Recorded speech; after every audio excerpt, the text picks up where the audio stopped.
හසිනලි සිරිමාව බණ්ඩාරනායක විද්‍යාලයේ 2023 වර්ෂයේ ක්‍රීඩා නායිකාව.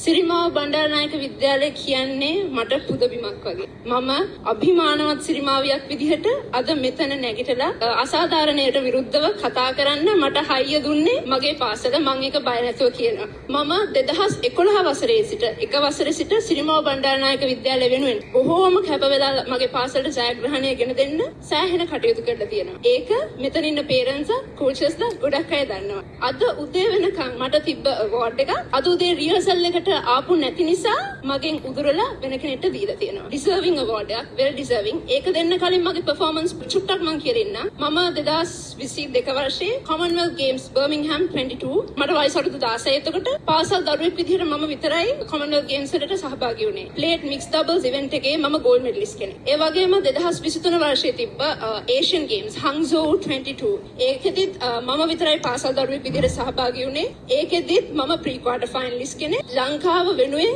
කලර්ස් ඒ වගේම මේ වගේ අචීව්මන්ට්ස් ගොඩක් කරලා තියෙනවා. 2022 වර්ෂයේ ඉඳලා මම ස්කොෂ් ජාතික ශූරිය අවුරුදු 17යි. එතකොට මට වයස ලාභායතම ජාතික ශූරියක්. ඒ වගේම පිට තුන් වතාවක් ශ්‍රී ලංකා ජූනියර් චැම්පියන්. ඒ කියන්නේ කනිෂ්ඨ ජාතික ශූරිය පිට තුන් වතාවක්. මම අද රිහර්සල් එකට එන්න නැති හේතුව උනේ මට එක්සෑම් එකක් තිබ්බ නිසා. ඒක ඒ වගේම අදාළ ගුරුවරුන්ට ටීචර්ස්ට මම දැනුවත් කරලා තිබ්බා. එතකොට ඔබ අතේ ඇති සුවනිය එක. සුවනිය එක බලන්න මගේ පර්ෆෝමන්ස්. ඒක 2023 සහ 22 වසරට අදාළව නොට් ඩවුන් කරලා ඇති. මේක 2023 සහ 24 කලර්ස් අවෝඩ්ස්. ඒ වගේම 2016 17 වෙන පොඩකින් අදාළ වර්ෂ වලට